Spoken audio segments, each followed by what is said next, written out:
sa diwa ng ating kasama sa Diyos. Let us all remain in that attitude.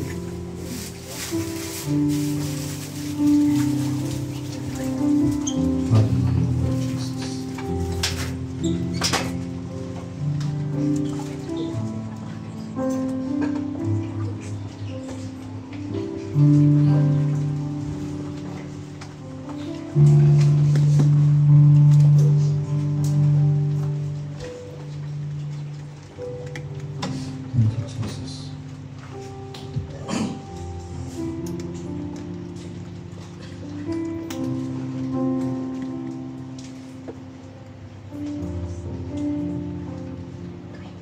Ama, maraming salamat muli sa oras nito, Lord. Kami ay malaya na nakapunta rito, Panginoon, upang Ikaw ay aming makadiig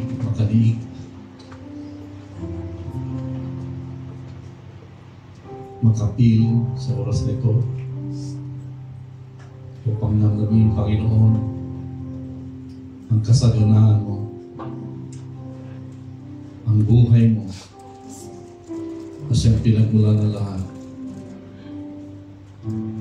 Lord, we are so grateful, Lord, for everything that you have done in our lives.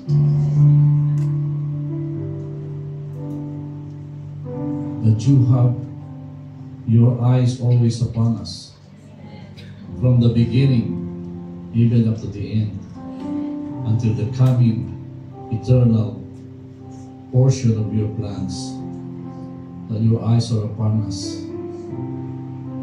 And thank you, Lord. As David said, what is man that you are mindful of him? And we are also, Lord, mesmerized by the thought that, Lord, your focus is upon us on this earth. And so, Lord, we are truly, eternally grateful. We give you thanksgiving every time, every moment, knowing that we can never run out of things to thank for. Hallelujah. And it's our desire, Lord, that today, as we ponder upon your word, may we see you all the more. May you show yourself through your words and allow us to have a glimpse of eternity. But not only glimpse, but experience, Lord, even while we are here on earth. Maraming salamat, Lord. Help us, Lord, to navigate the path that you set before us. That you continue to strengthen us. That you continue to lighten up the path that we are heading to, Lord.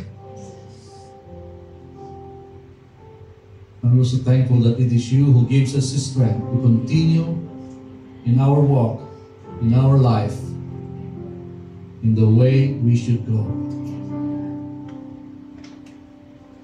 Sa oras na ito, Panginoon, tulungan mo kami na lalo pa naming matunghayan, lalo pa naming maarok ang lalim ng iyong salita at lahat ng iyong pangako sa amin ay ating pong maranasan, magkaroon ng katuparan po, Panginoon, sa bawat buhay namin at sa buhay ng iglesia ito, Panginoon. At sa pamamagitan ng kapahayagan ng iyong salita, Panginoon, ay patuloy, Panginoon, na iyong binubuksan, Lord, ang aming pananaw at pangunawa at aming matunghayan, Panginoon, ang aming tutunguhan. Maraming salamat sa iyo, Panginoon. Help us, Lord, understand. In Jesus' name, Amen. Thank you, Lord. Hallelujah. Yun po ang ating pong pag-aaralan ngayon is about God's promises. You know, the Bible Sinasabi po natin, the Bible is full of promises. At ang nilalaman po ng Biblia, ang salita ng Diyos, ay patungkol kay Kristo at lahat po ng mga pangako niya mamula noong pa. Pangako niya mamula nung nag-umpisa ang creation na ito. Amen? At alam natin na ang kabuuan ng salita na inilahad sa atin sa pamamagitan po ng mga propeta, ng mga apostoles ng Panginoon, ay upang tayo ay magkaroon ng linaw sa ating pong pamumuhay. Hallelujah. At alam natin na ang pangako ng Diyos ang siya nagbibigay ng tibay ng ating pong paglakad sa mundong ito. Nagbibigay ng kasiguraduhan. Amen? Hallelujah. Kaya, alam po ninyo, the Bible has more than 8,000 promises for every one of us. Amen? But of course, these promises, ang para sa tao ay out of these 8,810 promises, 7,487 of them are God's promises made to us, to humankind. So majority po ng promises ay tungkol sa atin. Amen? So, the Bible has literally thousands of promises from God to us in the Scriptures. As God's children, our Heavenly Father wants us to remember His promises and look forward to them with great expectation or anticipation. Kailangan talaga meron tayong po, alam niyo po yung expectation? Dapat, kung may pangako sa iyo, dapat expectant ka. Kung importante yun, dapat expectant ka. Hindi natin binabaliwala. Hindi mo ba? But the problem is, out of the 7,487, what's that? Yes, 407. Ilan ba yung alam ninyo?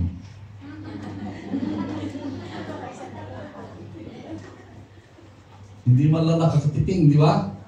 Baka alam nila, 3, 5. Kaya ang dami pa natin dapat malaman.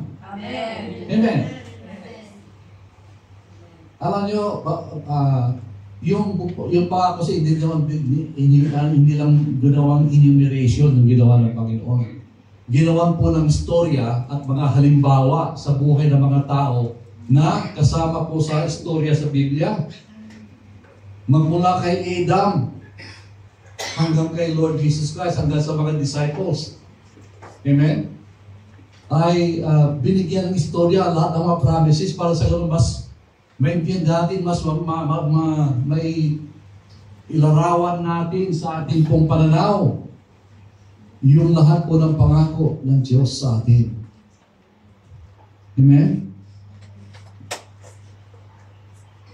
So, God's promises can be an anchor for your soul during the difficult storms of life. They can bolster your faith, provide comfort and peace, boast your strength, increase your hope, and so many more. Ibig sabihin, dahil ito'y patungkol sa atin, sa dami po, ay sobra-sobra na para sa, kasi ang lahat po ng pangako ng Diyos ay para sa atin. So, bawat bahagi or area ng buhay po natin ay may napakaraming katapat na mga pangako.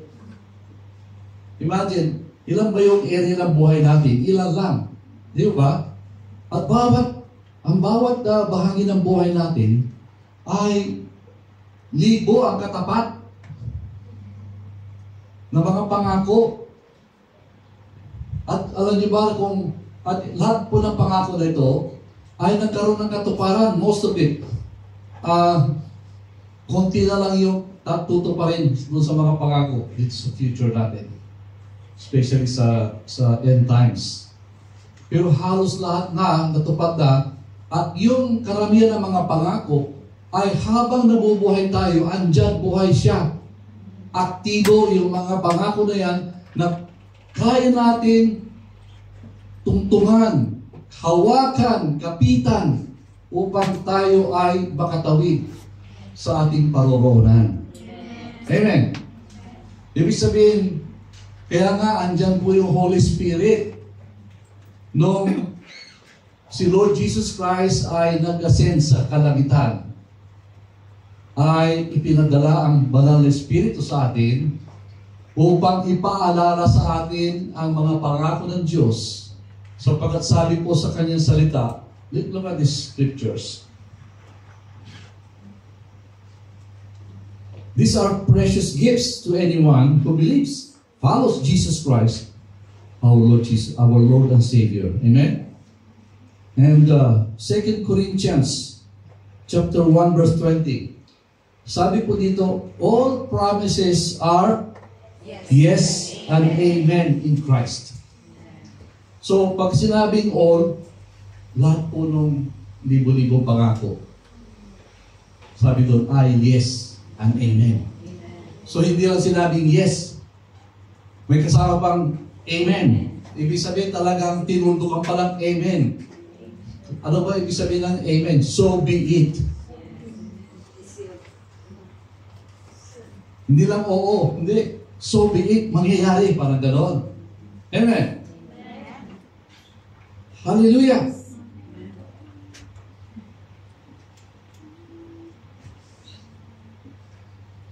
Numbers 23 verse 19 says, God is not a man that he should lie, nor a son of man that he should repent.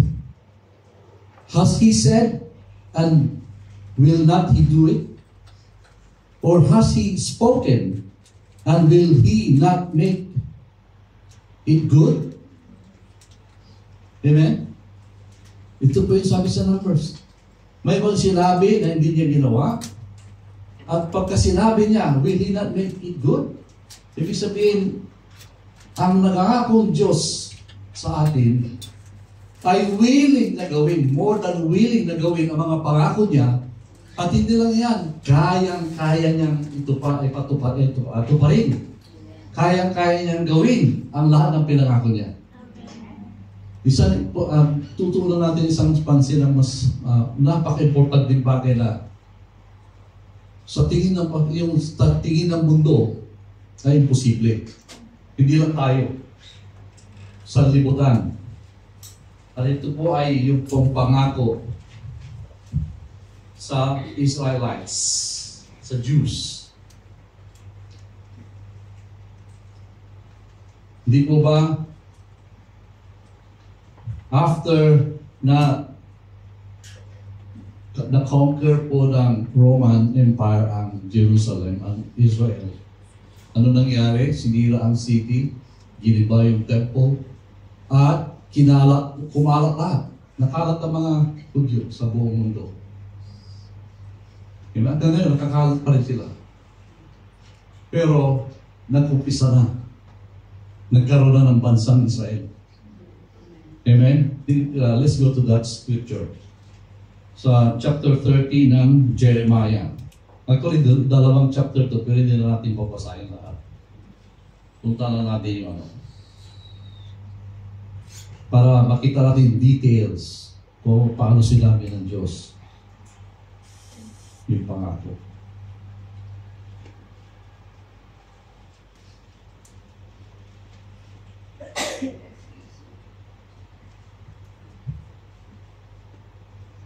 So, Jeremiah chapter 30. Actually, 30 and 31 but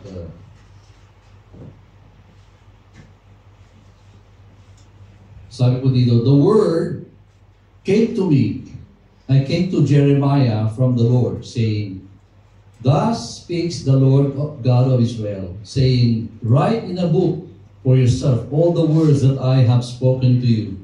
For behold, the days are coming, says the Lord, that I will bring back from captivity my people, Israel and Judah, says the Lord. And I will cause them to return to the land that I gave to their fathers, and they shall possess it. Now, these are the words that the Lord spoke concerning Israel and Judah.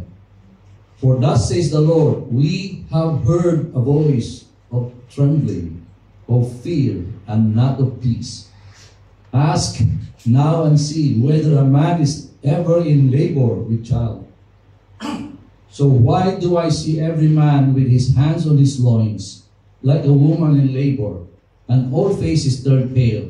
Alas, for that day is great, so that none is like it, and it is the time of Jacob's trouble. But he shall be saved out of it. For it shall come to pass in that day, says the Lord of hosts, that I will break the yoke from your neck, and will burst your bonds. Foreigners shall no more enslave them, but they will serve the Lord their God, and David their king, whom I will raise up from them.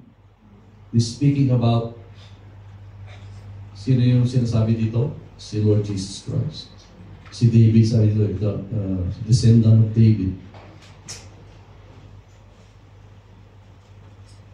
Jacob shall return, have rest and be quiet, and no one shall make him afraid. For I am with you, says the Lord, to save you, though I make a full end of all nations where I have scattered you. Yet I will not make a complete end of you, but I will correct you in justice, and will not let you go altogether unpunished. For thus says the Lord, your affliction is incurable, your wound is severe. There is no one to plead your cause, that you may be bound up. You have no healing medicines. All your lovers have forgotten you. They do not seek you. For I have wounded you with the wound of an enemy, with the chastisement of a cruel one, for the multitude of your iniquities, because your sins have increased. Why do you cry about your affliction? Your sorrows is incurable.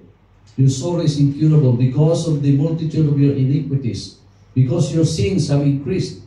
I have done these things to you. Therefore, all those who devour you shall be devoured, and all your adversaries, every one of them shall go into captivity. Those who plunder you shall become plundered, and all who prey upon you I will make a prey. For I will restore health to you, and heal you of your wounds, says the Lord, because they called you an outcast, saying, this is Zion, no one seeks her. Thus says the Lord, behold, I will bring back the captivity of Jacob's tents, and have mercy on his dwelling places. The city shall be built upon its own mound, and the palace shall remain according to its own plan. Then out of them shall proceed thanksgiving, and the voice of those who make merry. I will multiply them, and they shall not diminish. I will also glorify them, and they shall not be small. Amen? So, as we go on, it talks about yung nakakatakot, dreadful, because they will be sent away in captivity, and later on, they will be brought back. Amen? At sinabi po dito, hindi natin mabasahin, but yung details po na pag bumabalik na sila, ay yung mga lumpo, yung mga bulag, yung mga bigi, yung mga malapit ng mga anak, yung mga ay sama-sama silang babalik. At katulad nangyari na po yun. Alam niyo ba, those who were being, pagkatapos na maitayo ang bansang Israel, ay dagsahan po yung balik, actually. Amen? At alam niyo, kahit yung mga kwan sa daan pala, nanganganak lang sila. Dala-dala nila, naka-stretcher yung mga may sakit. It happened. Amen? And parang imposible po na mangyari.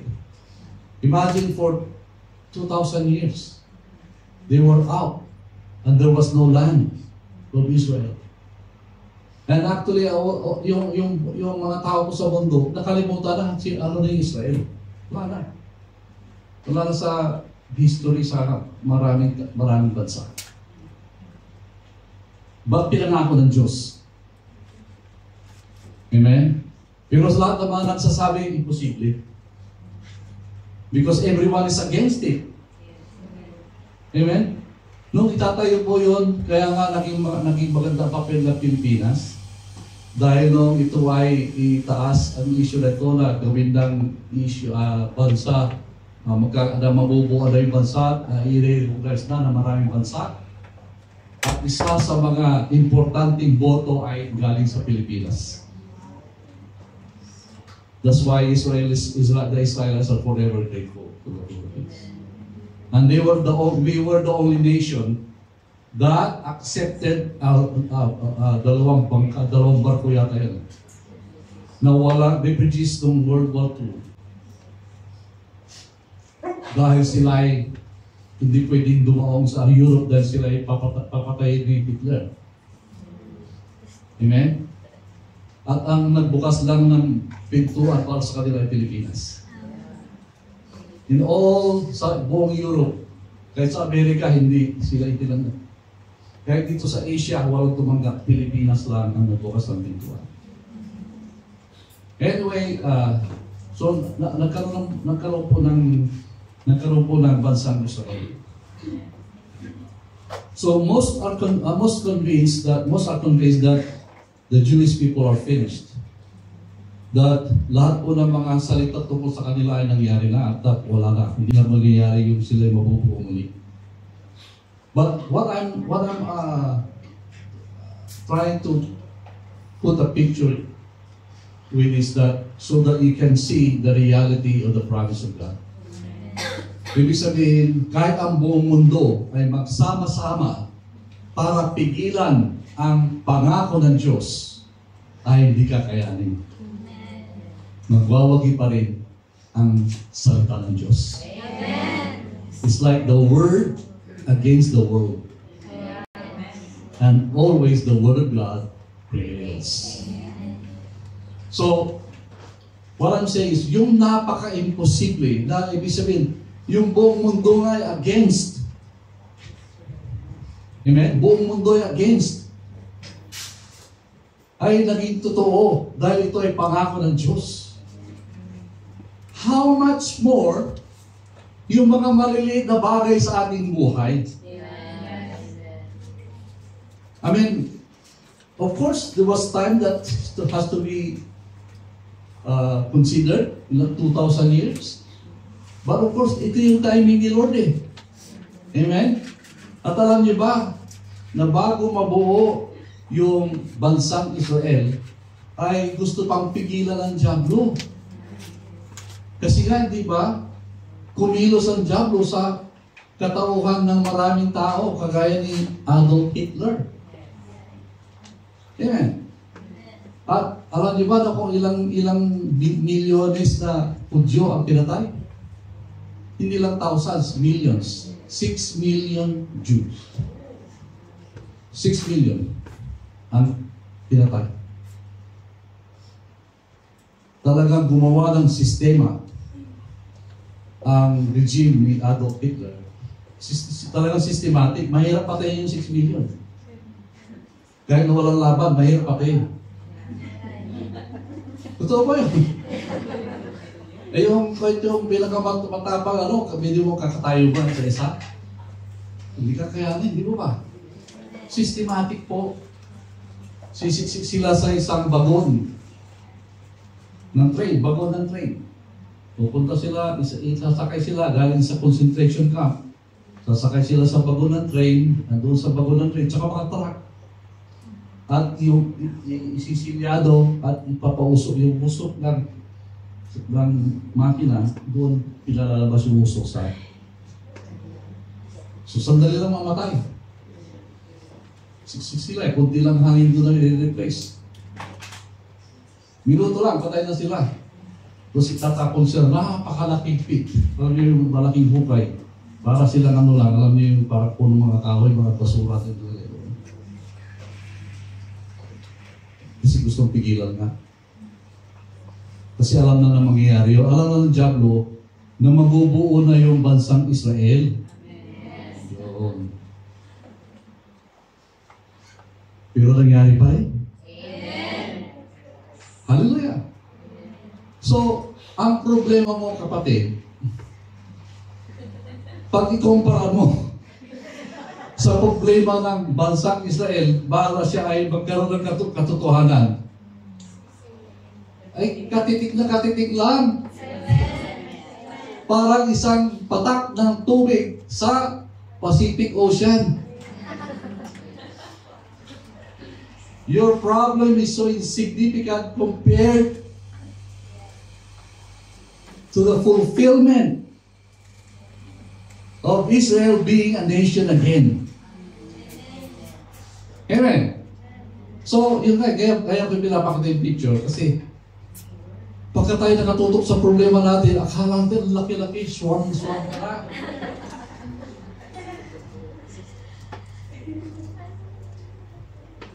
Na para, alam mo ba, parang hindi kaya ng Diyos yung problema mo. Parang ikaw lang mayroong napakabigat na problemang walang kayang lumutas. Kaya ka lugmok na lugbok. Pero pag sinabi mong, bahala na, hindi mo naman alam niyo yung bahala na, para bang kay bathala na. Yan ang galing po yung bahala na nasalita sa atin. Ibig sabihin, hindi mo naman alam, ipasa Diyos na lang. Kay Lord na lang pa. Ibig sabihin, kay Lord na lang yan. The problem is, pagka wala ka lang magawa, tsaka ka lang pupunta ron. Parang pagkasubok ka lang, tsaka mo lang sa kamanala. Amen? So, let's take a look at the picture. Kayo ngayon, kung ano ba yung sitwasyon na meron kayo ngayon, ikumpara nyo yung problema na idinaanan ng Israel. At halos maubos sila sa Europe. Systematic po yun. Pilano na matagal yun. Iniwalay sila. Tapos pinagtrabaho pa sila. Hanggat doon kaya ng sistema ay kaya na ituloy. Doon na sila hinuli. Nilagay doon sa concentration camp. Pero habang ginagawa, inaalipin pa sila. Kinuha lahat ang yaman nila.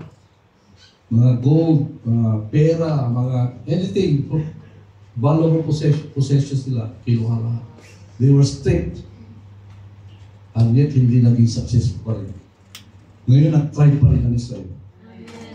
Ngayon, lumalago na naman sila. Ngayon may bansa na sila na sila yung isang mga pinakamalakas na army sa mundo.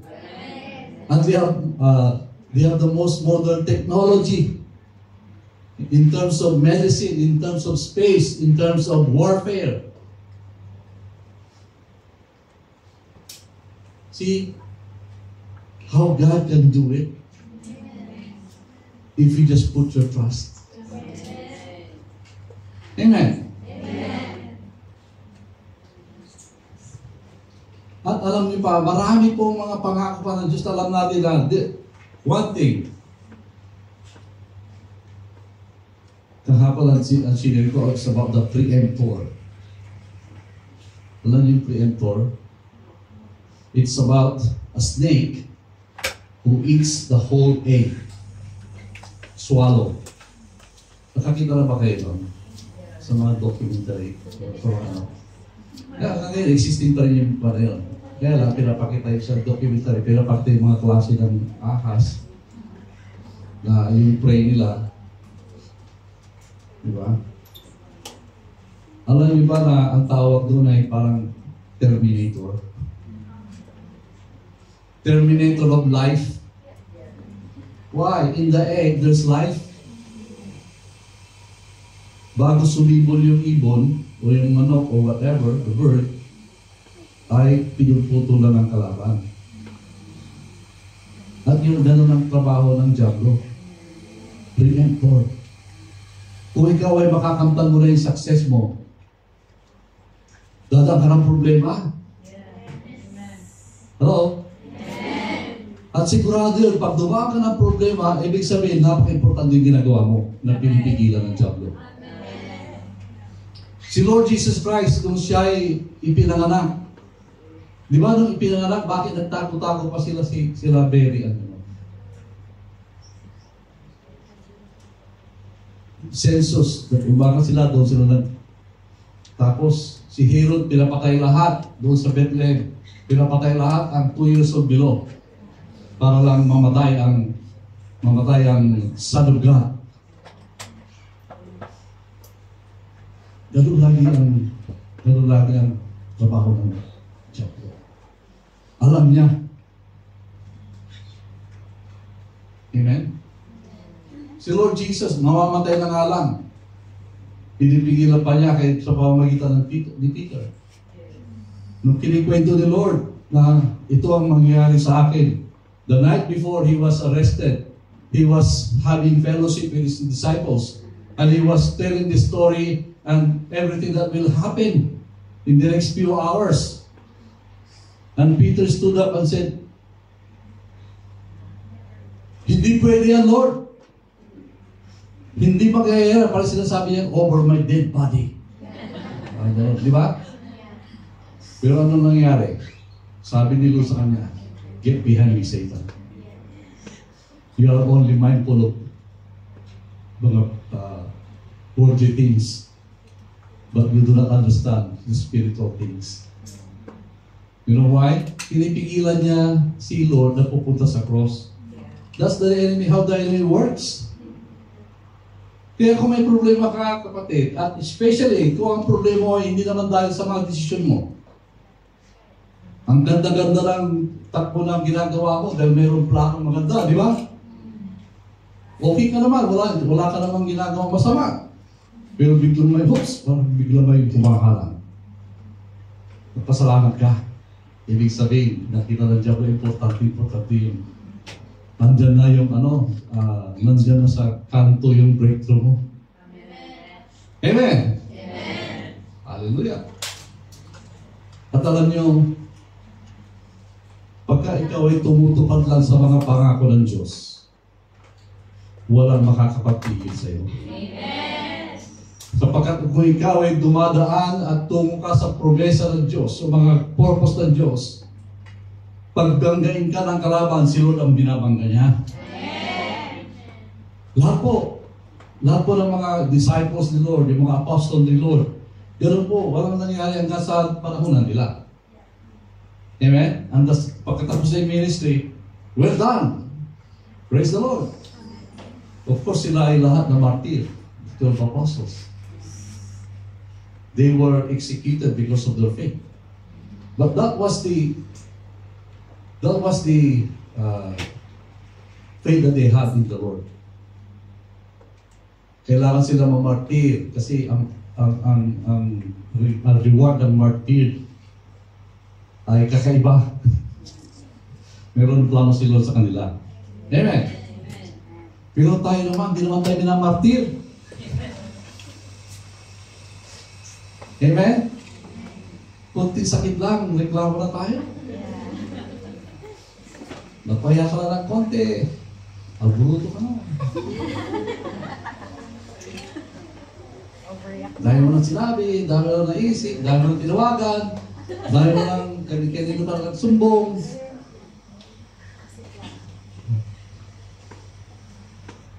Wala akong pinupuntirya. It's between you and the Lord. Wala akong istorya na alam sa inyo. Okay? I'm just relating things that usually that happens. Amen. Nangyari na sa Biblia. Pinakita na ko ano mga mangyayari sa atin. Amen. Kaya, lumapit ka lang sa pangako. Amen.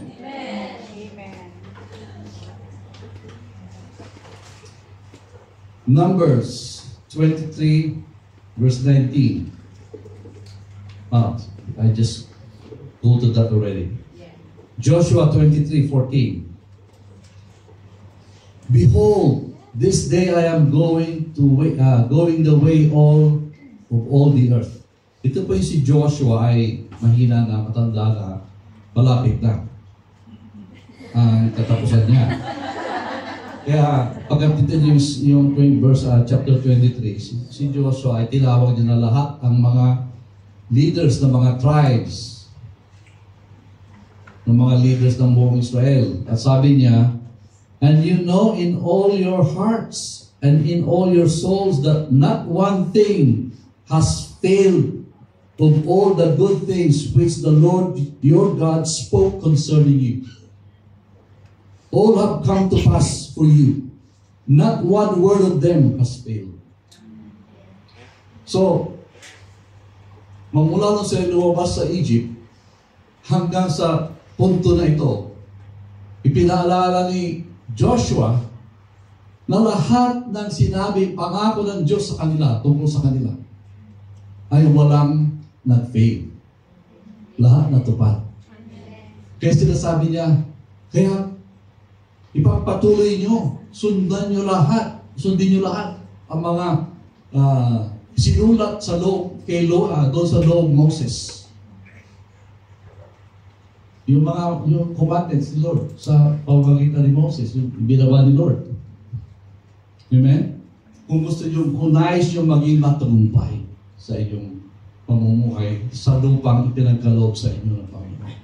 At this time, yung time na ang puntong nito, sila po ay nandun na sa mga partisyon ng kanila sa Canaan. Bawat tribe ay mayroon na. Kaya lang, hindi pa nalipol lahat ang mga nakatira doon. May mga kasama pa silang mga remnants to mga yung mga residents po, yung inhabitants po sa lugar na kanilang kinaroroonan. Kaya sinasabi niya, huwag kayong tumingin sa mga idols nila, huwag kayong sumamba sa kanilang mga idols, huwag kayong mag-swear, dahil po, pagkabasahin niyo po yung ito yung sinabi niya. Amen? So, ibig sabihin, habang siya ay leaders, he saw to it that these things have been done. That's why they were successful. Amen? That's why nalipol nila, natalo nila yung mga inhabitants po doon. Pero ang natin ng istorya, ang buhay ng mga Israelite after that season. Pag sila ay nakakalimot, tatalo sila. Pag sila ay tumawa, magpapadala ng Savior. Diba? Sa yung panahon ng Judges. Panahon ng mga kings, ng prophets. So, ganun po yung season. Pagkahabang panahon, ikakalimot sila. Kasi hindi nila na ituturo sa kanilang mga anak. Hindi nila na ipapakilala ang Diyos. Kaya after one generation, everything was forgotten. And then, somebody will remind them, the prophet will remind them, kayo, nakalimot na naman kayo, kaya dumating ang salot na ito. At sila ngayon ay luluhod na naman.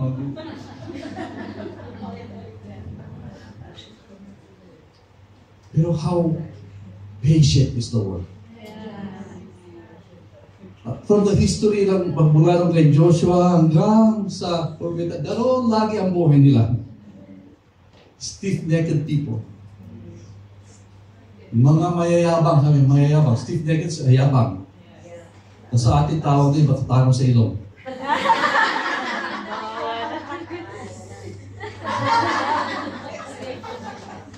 Matanong sa ilong. Matasan doon lang.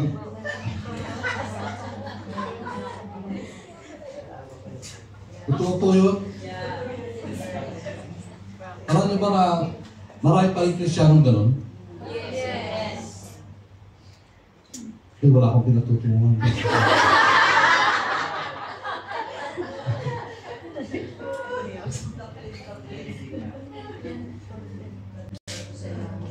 First, 2 Peter chapter 1 verse 4.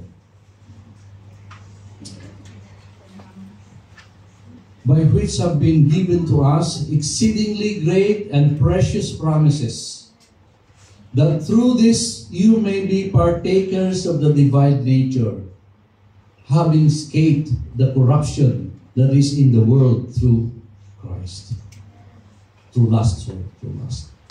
So what I'm saying here, sabi po ni Peter dito, lahat po ng mga pangako ng Diyos ay para lang maging partaker tayo. Ibig sabihin, ano ba yung partaker?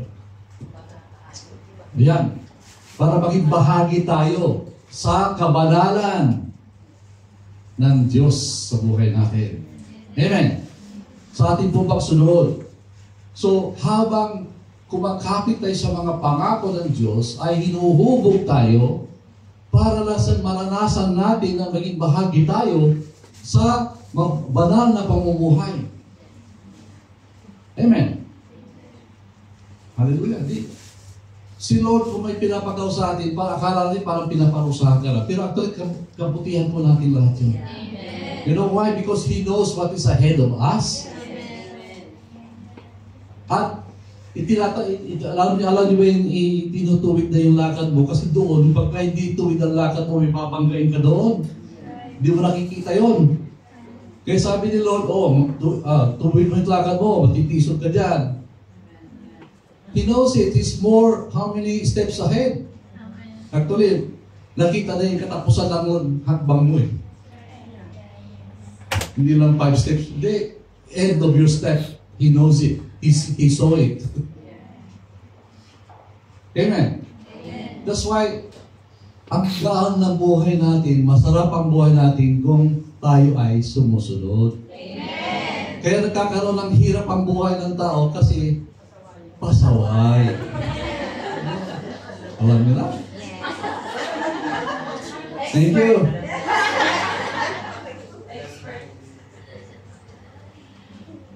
Amen. Romans 8:32. Who did not spare His own Son, but delivered Him up for us all? How shall He not with Him also freely give us all things? Alam niyo yung word na hindi napupuna habang pinabanggit itong verse na ito. Sabi ni Lord dito, sabi sa salita, but delivered Him up for us all. How shall He not with Him? Para bang yung mga pinapakalob sa atin ay hindi lang po yun outside God. Sabi dito, with Jesus. If Father God has given up His Son for us, how will not He give everything with Jesus? Yan po ibig sabihin po dito. Yan po yung nakikita hindi na-overlook na praise. With Him. Kasama si Lord lagi. Hindi isang bagay lang. Yan. Hindi, pag may binigay, it's with God. It is Jesus Himself that is being given to us every time. Pagka ikaw ay nasaktan, si Lord nasaktan. Pag ikaw ay tumanggi, si Lord pinanggihan mo. Amen? So, tandaan po natin yun kasi ang ganda salita eh. I-picture niyo po yun. Para ibig sabihin, pagka binigyan ka ng pagkain, may kasamang laman ni Kristo. Pag uminom ka ng tubig, kasama yung dugo ni Kristo. With, kasama. Amen? So lahat ng bagay na tinatanggap natin na kalooban ng Diyos dahil sa kamatayan ni Kristo, ay kasamang tinatanggap natin si Kristo mismo. Amen. Because when He was given up on the cross, we are with Him on the cross. God's mind is with us with Him. Amen. Yung vision na nakita ng Diyos, ang Father God, is that when Jesus Christ was sacrificed on the cross, He saw us there with Him. That's why we were crucified with Christ. Galatians 2:20. Sabi ni Paul, nung nakita yung vision na yun, I have been crucified with Christ. I no longer live. Amen? And the life that I live, I live the life of Christ already. I am living the life of Christ. And yung pamumuhay mo na ngayon, I live by the faith of the Son of God. At sa paglakad mo sa mundong ito, ay sa pamamagitan ng pananampalataya ng anak ng Diyos na napasayo. Yun po sabi sa Galatians 2:20. Grabe, yung pagka-isipin natin lahat, wala ka na nga para galing sa lahat-lahat na kay Lord eh. How much more kaya ka nag-struggle because pinipili mo pa yung tinatanggap mo, pinipili mo pa yung ano. That's why you struggle. Amen. Alam niyo, sabi ka huwag natin siguro basahin lahat yung 7,000 promises, di ba? Kasi hindi tayo matatapos sa buong linggo. Binibigyan na natin ng puntos yung mga pangako ni Lord. Hebrews 10:23. Sabi po dito, let us hold fast the confession of our hope without wavering. For he who promised is faithful.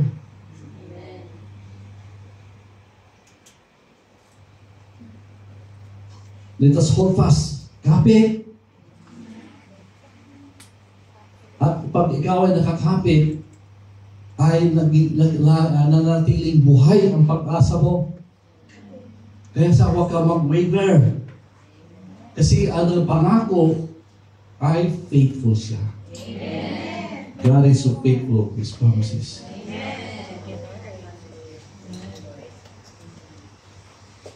He is more than able to do every promise that He made. When He promised that He will bring again, He will bring the Israelites again into a country we called Israel, it was so impossible. Nakalimutan na ng mundo. 2,000 years na nakaraan. At nangyari po yun from every country where they live. Lumabas sila. And now there are 6 million Jews there or 7 million in Israel.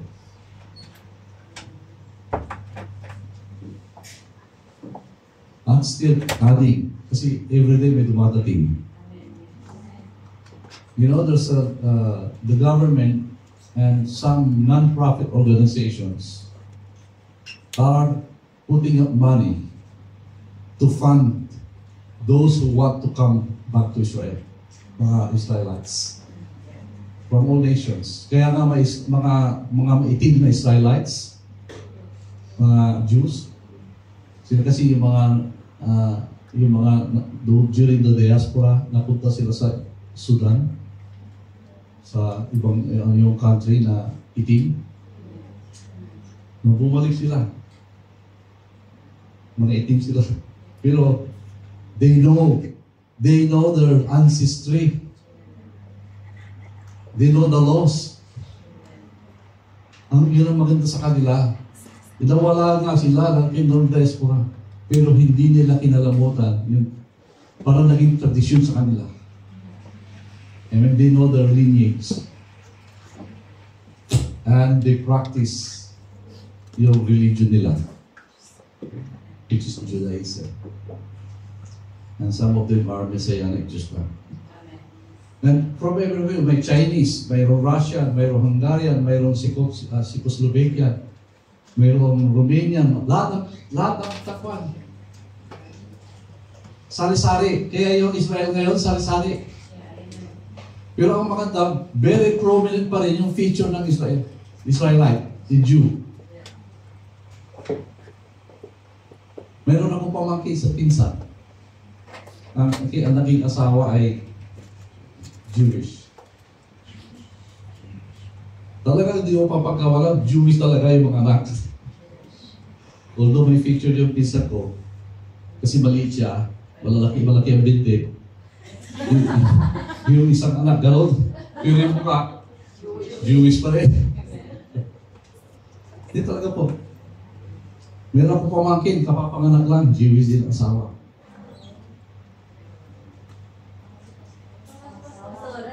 Si Pastor. Jewish din. Let us wait and see. We're looking forward to it. Amen. Di ba? Pagka nag-hope nga, sabi niya. Anyway. Lapit na, Pastora. Let's go to that. Napakaganda ng mga let's go to Romans.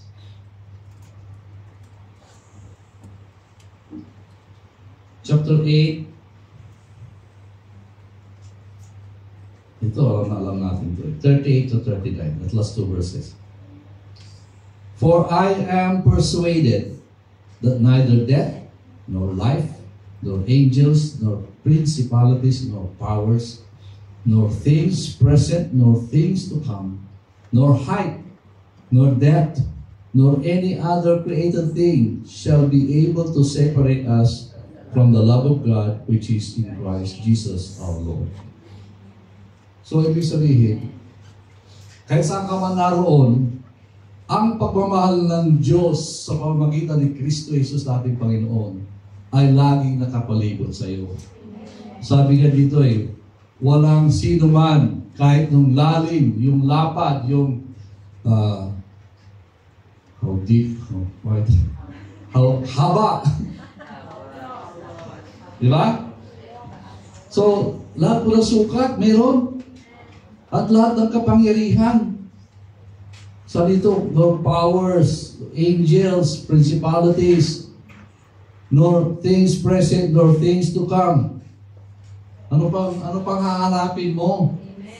Pangako ni Lord, nasaan ka? Ang pagmamahal ng Diyos ay laging kasama mo.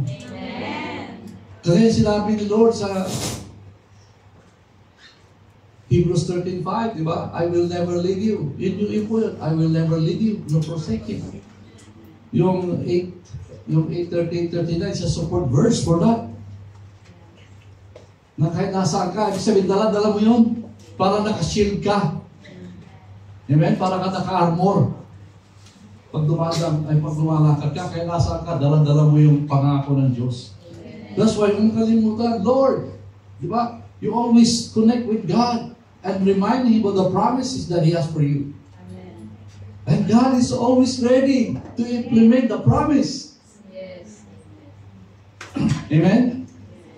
Remember si Daniel, when he learned the promise na, 70 years na.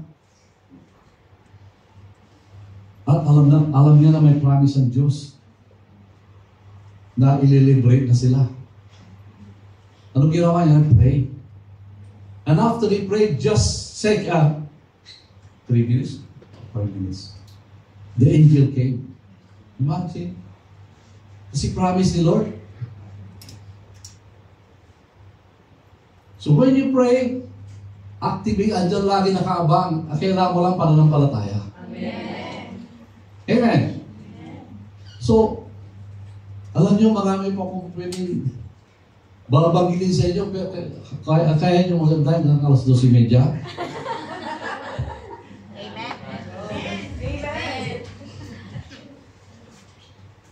Amen. Amen? Amen. Philippians 4:19.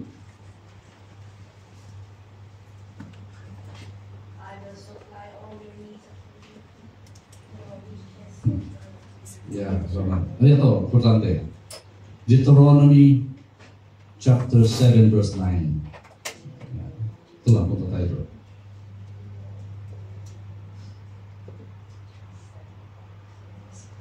Deuteronomy chapter 7 verse 9. Therefore know that the Lord your God, He is God, the faithful God who keeps covenant and mercy for 1,000 generations with those who love Him and keep His commandments. Sabi ko dito, covenants, promises. Covenant is a promise. Alam niyo ba na mayroon pong active na covenant sa atin? Di ba yung pagka magpapartake tayo, pagka salo-salo tayo, the covenant of the new blood, covenant ni Lord, yung grace. Every time, that's why we are always reminded when we partake of the blood of the juice and the bread, we are reminded of the covenant that Jesus made, the grace of God that is always upon us. Yung awa ng Diyos, biyaya ng Diyos, laging umiiral sa buhay natin. Kung kahit ikaw ay hindi tapat, ligtas ka pa rin. Hindi ka pa rin napapahamak. Hindi ka pinaparusahan. Amen. Grace. Pero huwag mong abusuhin kapatid. Amen. Hallelujah. Ito pa. Isaiah 54:10. Let's go to that.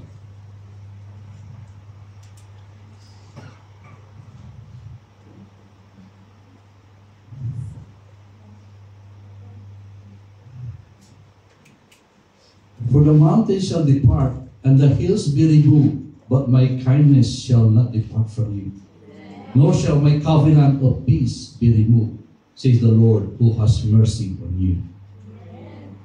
This is for us also. Ang dami po. Sabi ko sa inyo, 7,000 mahigit para sa atin. Pina-highlight ko lang yung mga nare-remind sa atin. Matthew 11, nangangailangan ka ng kapayapaan ito. Matthew 11:28. Let's go to that.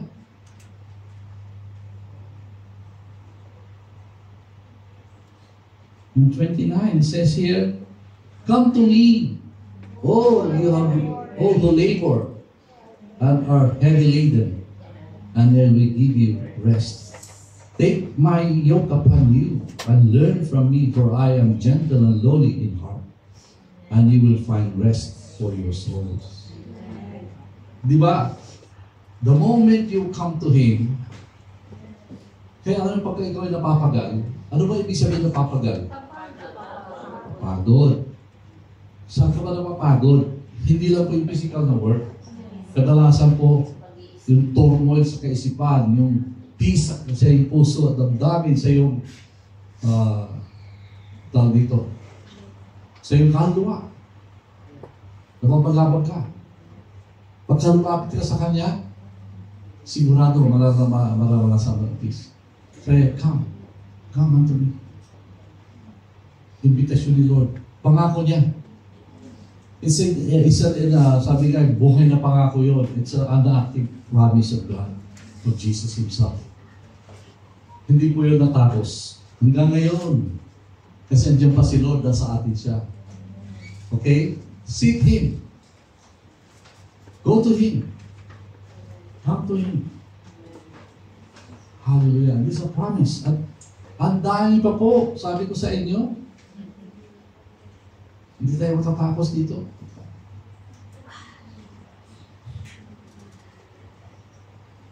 Deuteronomy 31:18. 31:8. Let's go to that. Last na siguro to. 31:8.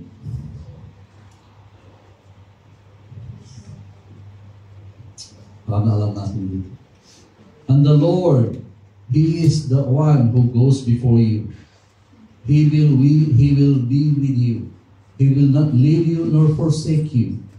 Do not fear, nor be dismayed. So, ang daming pangako ng Panginoon na hindi ka iiwanan, hindi ka pababayaan. Ang aking presence ay kasama mo lagi. Diba? My presence shall always be with you. Amen. So, ano pang, yun lang sa pangako na yun, solve ka na eh. Kung talagang may sa buhay mo yun. Diba? Let us learn. Alam nyo, ang gawin nyo, bawat isang linggo, yung, alam nyo yung promise na Panginoon, makikita nyo man yun, i-google nyo. Kaysa yung maghanap pa kayo, Google nyo, and then go to that scripture. And then meditate on that single verse lang. Or 2 verses, depende. And then, meditate upon it. Huwag mo lang basahin na knowledge. Make it yours. Ibig sabihin, by heart, you know it. I tell you, there will be a big difference. And then another week or 2 weeks, punta ka na naman sa isang pangako ng Diyos. Especially yung need mo ngayon. Go to it. And ito yung sabi nila, come to me. Sabi ni Lord, come to me. So, paano ba lalapit sa Kanya? Nakikita mo ba si Lord? Nayayakapin mo, gano'n? Hindi. The Word. He is the Word. He's inside of you. Amen. So, kung ano yung dinadaanan mo ngayon, go to Him. To His Word. To His Word. Hindi yung kung saan ka napupunta. Pag tinanong sa, bakit ka doon? Tinala ko si Lord doon eh. Hindi po ganun yun. Di mo ba? Go to your room or go to the place where there's yung silence and then meditate on the Word. Alam niyo pa paano mag-meditate? Baka, question nyo, ano ba ibig sabihin meditation? Meditation is focusing and understanding. Sometimes you have to use, you mayroon ka nabasa na, I use it. Pray, read the Word of God. Yeah. You read the Word of God and then put it in prayer. Like for example, this one. Diba? Para makita niyo. Yung binasa tayo, Deuteronomy 31:8. Sabi ko dito, and the Lord, He is one who goes before you. Lord, maraming salamat, Panginoon, na Ikaw ang lumalakad bago sa akin. At sinasabi mo lagi, pangako mo na Ikaw ay laging kasama ko. You pray, read. Ipanalangin mo yung salita ng Diyos at angkinin mo. Ikaw yun. O kaya sabi mo, Lord, dumadaan ako sa pagsubok ngayon. Ito yung problema ko, Panginoon. Parang hindi ko na-feel na andyan ka sa akin. Pero ngayon, pero yun. Di ba? Sinabi mo, Panginoon, sa iyong salita, na kahit saan man ko magtungo, ay kasama mo ako lagi. Salamat, Panginoon, na hindi mo ako iwanan, hindi mo ako pababayaan. Naging presensya ay laging kasama kahit saan ako magpunta. When you pray, read, it becomes yours. At huwag mong hihintuan, hindi mo tapos na. Hindi, make it yours. At habang ikaw, alam mo na, di ba? Isang verse lang yun, alam mo, memorize mo na. So habang naglalakad ka, higit mo pa rin. Yung pa rin nasisi mo, yung pa rin nire-reset mo, yung pa rin. Pray, read, pray. Make it your prayer. Amen. Ibig sabihin, hindi naman eksakto. Okay lang pwede eksakto, pero gawin mo ng iyo. Gawin mo na yung sabihin, you say it in a word that you understand. You say the word that you feel that it's yours. Amen? Hindi mo lang binabasa. No, you're declaring it that the Word of God becomes yours. Ibig sabihin, buhay na sa'yo. Hindi mo na mamalayan niya, paglabas mo ng NTR o paglabas mo sa CR o paglabas sa kwarto, lumalakad ka lang, yun na yun. Amen. Hindi mo na makakalimutan. Baka may tumatay mo rin. Ano lang yan? Sisiw lang yan. The Lord is always with me. The Lord is before me. He will never leave me nor forsake me. Salamat, Panginoon, at hindi mo ko pinapabayaan. Lord, umaasa ako lagi sa pangako mo. Kaya ko ito, Panginoon, sapagkat Ikaw ay lagi kasama ko. Ikaw ang nagpapalakas sa akin. Ikaw, Panginoon, nagbibigay ng buhay at ako ay nakakahinga ng dahil sa iyong awat, biyaya. Make it yours. This is how you pray with it. Amen? Nakita niyo na? Alam niyo, pagka ginagawa niyo lagi, after some period of time, ang ganda mo na mag-pray. Why? Kasi pinipray mo na yung salita ng Panginoon. Kaya minsan, natatataka, paano siya natuto mag-pray? Kaya natin lahat ito. Kasi yung salita ng Diyos nagtuturo sa atin. Amen. O binigyan ko na kayo ng example. O halimbawa, for God so loved the world that you gave His one and only Son. Pwede mo ipag-pray yun. Papasasalamat. Salamat, Panginoon, at iyong pinagbibigay yung bukto na anak. At lahat ng taniwala sa Kanya ay nagkaroon ng buhay na walang hanggan. Kaya Lord, ang buhay ko ngayon ay walang hanggan. Sapagkat Ikaw ay aking tinanggap. At pangako mo, Panginoon, na kung si Kristo ay nasa akin na, ay ako'y may buhay na walang hanggan. Kaya Lord, gamitin mo ako na sa aking mga ginagawa, ang walang hanggang buhay mo ang siyang lalabas sa akin. Sa aking pagsasalita ay eternal life ang lalabas sa akin. It's a prayer. That's the Word of God. Amen?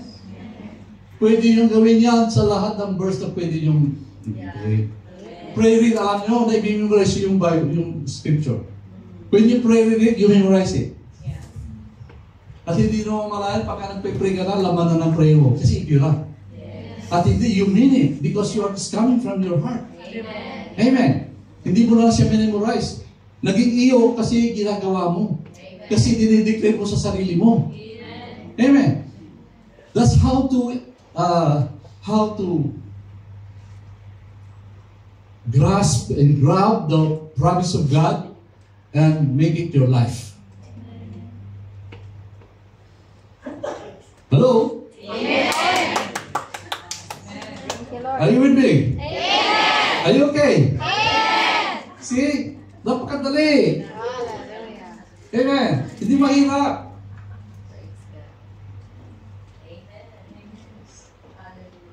All the promises of God are yes. Amen.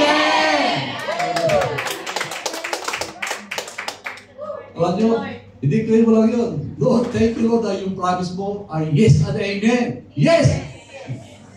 Tumayo ka, yes! Isa ginagawa ko sa bahay, hindi sila, yes. Hindi, nag-bisa ko. Okay, punta ko sa terasa. Amen. Okay, mayang kay Lord. Kasing You can be you sa harap ni Lord. Amen? Amen? Are you good? Kasi kung tato, kukunin ko na naman yung 20 minutes. Anyway, praise the Lord. Hallelujah. Thank you, Jesus. I hope that now, after this, I want to see the change. On the way how you live your prayer life, how you live your life every day. It will change you from glory to glory. Hindi na mamalayan yun. After some time, saka mo na malalaman, makikita. Let's pray. Thank you, Lord. Hallelujah. Thank you, Father God. Ama, napakabuti mo sa amin. Salamat po sa iyong salita na kung saan, Lord, kami ay punong-puno ng pangako. Ang buhay namin ay siksik ng pangako. Ngunit, Lord, turuan mo kami na hindi lang ito isang deposito sa aming buhay, kundi ito'y maging saksi sa aming pong mga kilos, sa aming pong mga pasalita, at sa tungo ng aming pong pag-iisip, at sa aming pong pakikitungo sa kapwa, sa Lord, pagtuturing po ng bawat relasyon na mayroon kami, Panginoon, ay maranasan at maging halimbawa ang aming buhay sa iyo. Maraming salamat na ikaw ay maluwalhati, Panginoon. Ito po ang sabot dalangin para sa iyong kalawalatian. In Jesus' name. Amen. Praise the Lord.